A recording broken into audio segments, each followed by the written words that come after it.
तो हम लोगों ने साइंस के पैटर्न की पूरी तरह से बात कर ली है कि साइंस का पैटर्न क्या रहने वाला है हम लोगों के आगामी एग्जाम में। ठीक है, आगामी एग्जाम यानी आने वाला जो एग्जाम है ना, 2022 से 23 के सेशन का जो एग्जाम है होने वाला जो अभी, तो इस एग्जाम में हम लोगों ने देखा, इस एग्जाम के लिए हम लोगों ने देखा कि साइंस का पैटर्न क्या रहने वाला है। क्लियर है? तो अब साइंस का पैटर्न क्या रहने वाला है इसकी तो बात कर ली हम लोगों ने।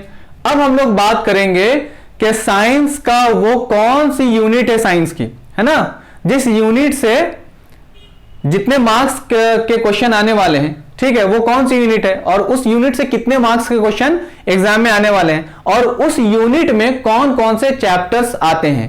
इसी तरह से हम लोग उन चैप्टर्स की तैयारी हम लोग अपनी आगे रखेंगे और उसमें कितनी मेहनत करनी है, क्या उसमें पढ़ना रहेगा हम लोगों को, क्या छोड़ना रहेगा, उस चैप्टर में कौन सी ऐसी बात है जो बहुत ज्यादा इंपॉर्टेंट है और उसको बहुत फोकस करके पढ़ना है ना। इस स्ट्रेटेजी को बनाकर पढ़ने में हम लोगों के लिए बहुत आसानी हो जाएगी। इसीलिए हम लोग सिलेबस, पैटर्न और उसके मार्क्स की बात करते हैं। ठीक है ना, इसीलिए हम लोग इसके इन तीनों चीजों की बात करते हैं ताकि इन तीनों चीजों को देखकर ठीक हम अपनी तैयारी को बहुत अच्छी कर सकें।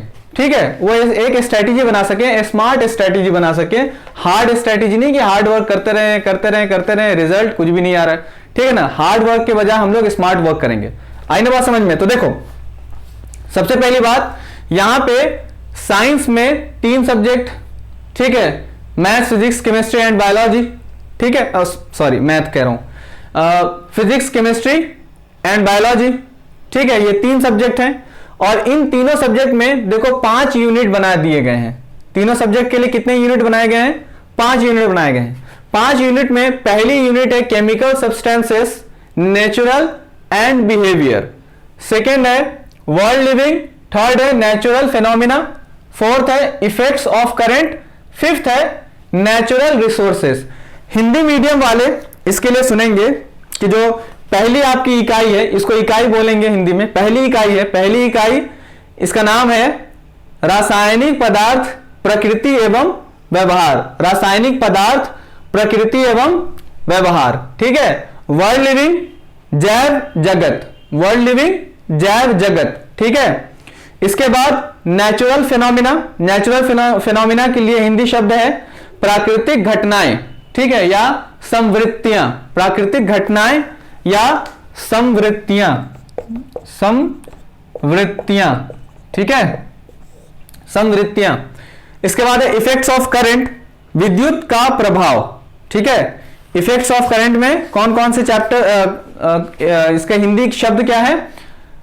विद्युत एवं प्रभाव, विद्युत एवं प्रभाव, विद्युत का प्रभाव। ठीक है, इसके बाद 5वीं इकाई आपकी है नेचुरल रिसोर्सेस, प्राकृतिक संसाधन। नेचुरल रिसोर्सेस को हम लोग हिंदी में क्या बोलेंगे? प्राकृतिक संसाधन। अब हम लोग बात करेंगे कि ये 5 यूनिट, इन यूनिट में कितने कितने मार्क्स आने वाले, इन यूनिट से, है ना, कितने कितने मार्क्स के क्वेश्चंस आने वाले हैं। तो ये यूनिट, पहली यूनिट 20 मार्क्स कैरी करती है। दूसरी unit world living, world of living 20 marks carry करती है। तीसरी यूनिट 12 मार्क कैरी करती है। तीसरी यूनिट 12 मार्क कैरी करती है। चौथी यूनिट 13 मार्क कैरी करती है और 13 मार्क्स कैरी करती है। और नेचुरल रिसोर्सेज जो 5वीं यूनिट है ये 5 मार्क्स कैरी करती है, जो कि टोटल अगर करेंगे तो 20 20 40 और 12 52 और 13 हो गए आपके 55 5 65 5 70। ठीक है, टोटल 70 मार्क्स। क्लियर हो गई बात? अब हम लोग बात करेंगे chemical substances, natural and behaviour की अगर बात करेंगे हम लोग तो इनमें कौन कौन से चैप्टर्स आएंगे। ठीक है, तो अगर इनकी अगर आप बात करेंगे भाई, अगर इनकी अगर आप बात करेंगे तो इनमें हमारे फर्स्ट यूनिट है ना, यूनिट 1 की अगर हम लोग बात करें, यूनिट 1 की, तो इनमें all chemistry chapters, all chemistry chapters, यानी कि ये यूनिट किसकी है? केमिस्ट्री की यूनिट है। ये यूनिट किसकी है? केमिस्ट्री की यूनिट है। केमिस्ट्री में कितने चैप्टर्स हम लोगों को पढ़ना है? 5 चैप्टर्स हम लोगों को पढ़ना है। उन 5 चैप्टर में कुछ चैप्टर्स ऐसे हैं जिनके कुछ कुछ टॉपिक्स कटे हुए हैं, डिलीटेड है। ठीक है, जैसे मेटल्स एंड नॉन मेटल्स के डिलीटेड हैं, ठीक है। इसके अलावा आपके पीरियोडिक टेबल वाला जो आपका जो चैप्टर है ना, एलिमेंट्स, क्लासिफिकेशन ऑफ एलिमेंट्स, ठीक, वो आपका उसमें से कुछ टॉपिक्स कटे हुए हैं। इसके अलावा आपके और तो कोई ऐसा है नहीं, ठीक है। क्लियर हो गई ना ये बात? तो इस तरह से हम लोग इसकी स्ट्रेटेजी बनाकर पढ़ेंगे, है ना। तो केमिस्ट्री के सभी चैप्टर्स, पांचों के पांचों चैप्टर्स, कौन कौन से चैप्टर हैं? चैप्टर नंबर 1 2 3 4 5, चैप्टर नंबर 1 2 3 4 5, है ना।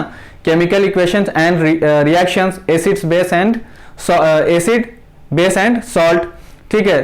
थर्ड चैप्टर आपका मेटल्स एंड नॉन मेटल्स, है ना। इसके अलावा आपका फोर्थ चैप्टर है carbon and its compound, fifth chapter है आपका क्लासिफिकेशन ऑफ एलिमेंट्स, है ना। 5 के 5 चैप्टर्स। यूनिट 2 की अगर हम लोग बात करें, यूनिट 2 की अगर हम लोग बात करें तो इनमें कौन कौन से चैप्टर आएंगे? देखो, वर्ल्ड लिविंग है ना, वर्ल्ड लिविंग में ये आपका है बायोलॉजी है, ये यूनिट 2 है बायोलॉजी। इनमें कौन कौन सा चैप्टर है? इनमें कौन कौन सा चैप्टर है? चैप्टर है आपका life process, production, reproduction, heredity and evolution. Life process,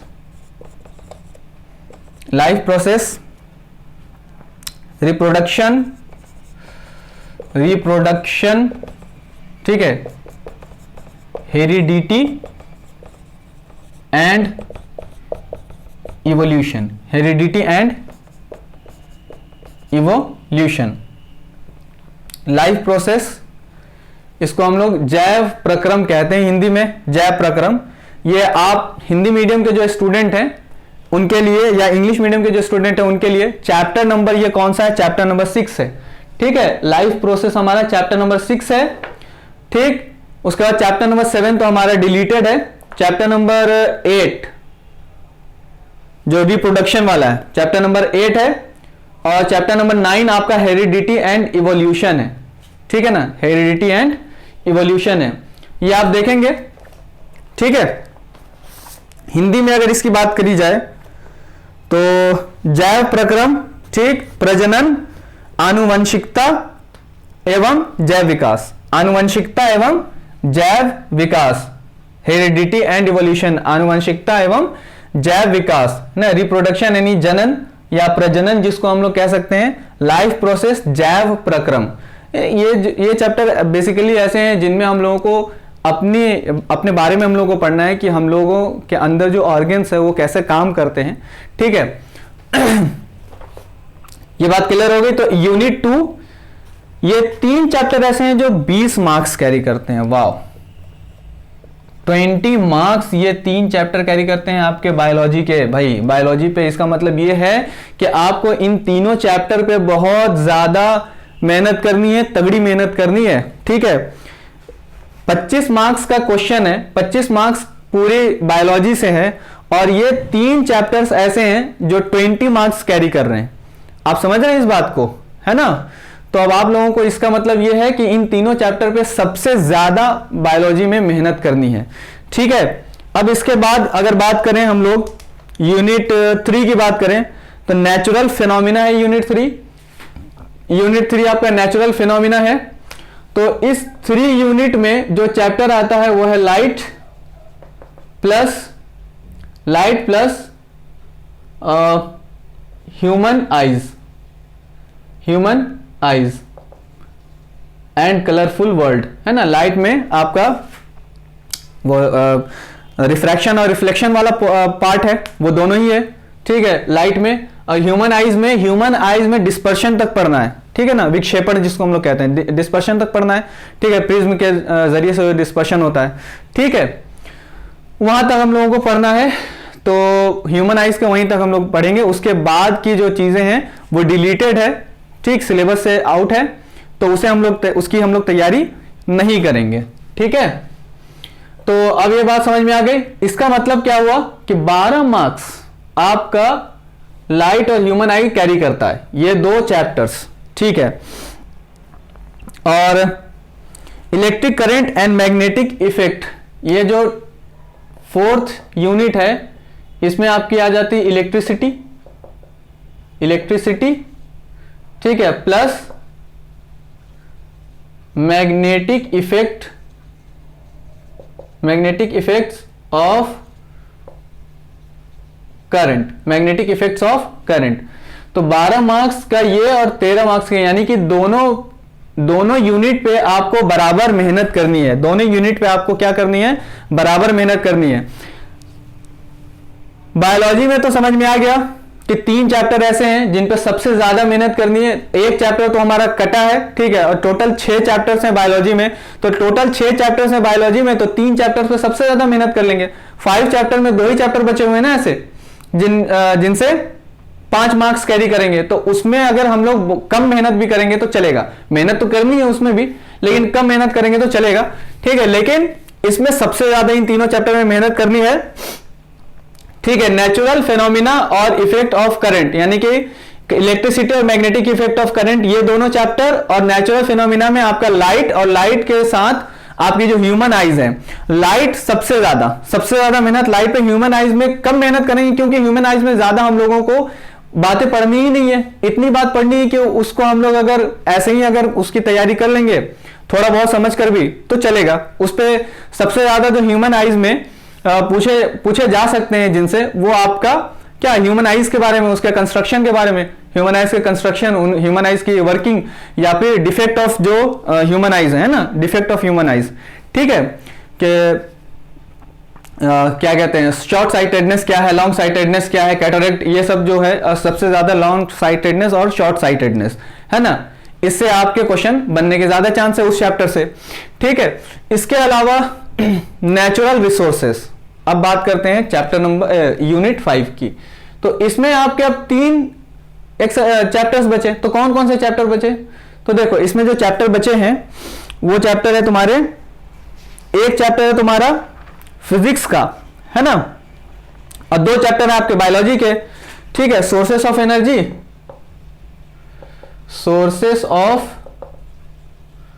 energy ये चैप्टर, और इसके बाद आवर एनवायरमेंट और management of natural resources. Our environment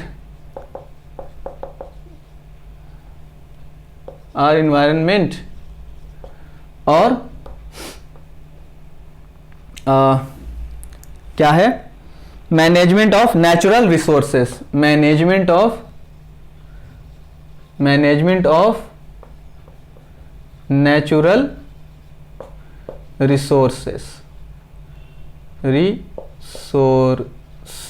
resources, ठीक है। अगर इन सब की हिंदी अगर बात करें कि हिंदी में इसको क्या कहेंगे भाई, हिंदी में, ठीक है, तो प्राकृतिक घटनाएं हैं आपकी, नेचुरल फिनोमिना, ठीक। इनमें क्या है आपका, वही प्रकाश की बात होगी, प्रकाश, ह्यूमन आइज, प्रकाश, और ह्यूमन आइज नहीं, मानव नेत्र, और रंग बिरंगा संसार, वहां से इलेक्ट्रिसिटी, इलेक्ट्रिक करंट की बात करेंगे तो विद्युत धारा, ठीक है। और मैग्नेटिक इफेक्ट ऑफ करंट है तो विद्युत धारा का चुंबकीय प्रभाव, है ना, ठीक। रिसोर्सेस ऑफ एनर्जी की अगर बात करेंगे हम लोग तो क्या है भैया, हाँ, रिसोर्सेस ऑफ एनर्जी की अगर हम लोग बात करेंगे तो ऊर्जा के स्रोत, हमारा पर्यावरण और प्राकृतिक संसाधनों का प्रबंधन, हमारा पर्यावरण, आवर एनवायरमेंट, हमारा पर्यावरण, और क्या हो गया ये, प्राकृतिक संसाधनों का प्रबंधन, ठीक है ना, प्राकृतिक संसाधनों का प्रबंधन। इतनी बातें क्लियर हो गई आप लोगों को। अगर चैप्टर की बात करें कि ये कौन कौन से चैप्टर हैं, तो देखो भैया, फर्स्ट के 5 चैप्टर्स तो आपके केमिस्ट्री के हैं, ठीक है। बायोलॉजी में ये आपका 6ठा चैप्टर है, और 7वां तो डिलीटेड है, ये 8वां चैप्टर है, ये 9वां चैप्टर है, ठीक है, चैप्टर नंबर 9 है। अगर प्रकाश की बात करें कि तो ये 10वां चैप्टर है, ये 11, चैप्टर नंबर 11 है ह्यूमन आई, ये चैप्टर नंबर 12 है इलेक्ट्रिसिटी, और ये चैप्टर नंबर 13 है, ठीक है। रिसोर्सेस ऑफ एनर्जी की अगर बात करें या सोर्सेस ऑफ एनर्जी की अगर बात करें तो ये चैप्टर नंबर 14 है, ये चैप्टर नंबर 15 है, ये एनवायरमेंट चैप्टर नंबर 15 15 है, और ये चैप्टर नंबर 16 है। क्लियर हो गई ना ये बात, ठीक है। तो ये तीनों के तीनों चैप्टर मिलकर 5 मार्क्स कैरी करते हैं, 3 चैप्टर 5 मार्क्स कैरी कर रहे हैं। तो आप समझ सकते हैं कि इन तीनों पे कितना ज्यादा हम लोगों को ध्यान देने की जरूरत है ना। ऐसे हैं तो ये तीनों के तीनों बहुत ही मजेदार चैप्टर, नो डाउट, इसमें कोई भी डाउट नहीं है कि ये चैप्टर अच्छे नहीं है। चैप्टर बहुत ही ज्यादा अच्छे हैं, क्योंकि हम लोग को इन्वायरमेंट के बारे में पढ़ना है, जहां हम लोग रहते हैं उसके बारे में पढ़ना है कि भाई हम यहाँ लिविंग थिंग्स हैं, किस तरह से होते हैं, यहाँ पे रहते हैं वो, है ना, उन क्या कहते हैं, ये सब बहुत सारी बातें, और कैसे कैसे इन्वायरमेंट में बदलाव आ रहे हैं, क्या हम लोग ऐसा करते हैं जिसकी वजह से इन्वायरमेंट को हानि पहुंचती है ना, नुकसान पहुंचता है। इसके अलावा हम अपने इन्वायरमेंट को कैसे अच्छा रख सकते हैं, और कुछ सालों से कितनी ज़्यादा दिक्कतें हम लोगों को झेलना पड़ी है इन्वायरमेंट की वजह से। ठीक है, बहुत सी चीज़ें हैं जो इसमें पढ़ना है हम लोगों को, और ये हम लोगों के लिए बहुत काम की बातें हैं, नो डाउट। ठीक है, ये सोर्सेस ऑफ एनर्जी में हम लोगों को पढ़ना है कि किस तरह से एनर्जी बनती है, बिजली कैसे पैदा की जाती है। ठीक है, तो वो पढ़ना है, तो वो कितनी इंपॉर्टेंट बात है ना। तो ये तीनों के तीनों चैप्टर ऐसा नहीं कि इंपॉर्टेंट नहीं है, बहुत इंपॉर्टेंट है, लेकिन मार्क्स बहुत कम करते हैं, कैरी करते हैं, तो इसकी वजह से स्टूडेंट्स उस पर ज्यादा ध्यान नहीं देते होंगे। तो बायोलॉजी में समझ में आ गया कि बायो में इन तीनों पे सबसे ज्यादा हम लोगों को तवज्जो देनी है। केमिस्ट्री में आपको पता ही है कि 20 मार्क्स के केमिस्ट्री आने वाली है, तो उसमें किस तरह से हम लोग उसको ध्यान देंगे, कैसे पढ़ेंगे उसको, और इक्वल हम लोगों को ध्यान देना है इन दोनों यूनिट पे। ठीक है, फिजिक्स की अगर बात करेंगे, यानी कि चारों के चारों चैप्टर्स क्या हमारे लिए बेहद इंपॉर्टेंट है। ठीक, तो ये बात क्लियर हो गई, साइंस की पूरी बातें क्लियर हो गई, उसके सिलेबस की बात हम लोगों ने की हुई है। इसके अलावा हम लोग ने पैटर्न देख लिया, नया पैटर्न जो आया हुआ है ना, नया पैटर्न जो बोर्ड की तरफ से लागू किया गया। उसके अलावा हम लोगों ने यह भी देखा कि किस चैप्टर से कितना या किस यूनिट से कितने मार्क्स का एग्जाम में क्वेश्चंस आने वाले हैं। ठीक है, तो अब हम लोग मुलाकात करेंगे बाद में। अल्लाह हाफिज।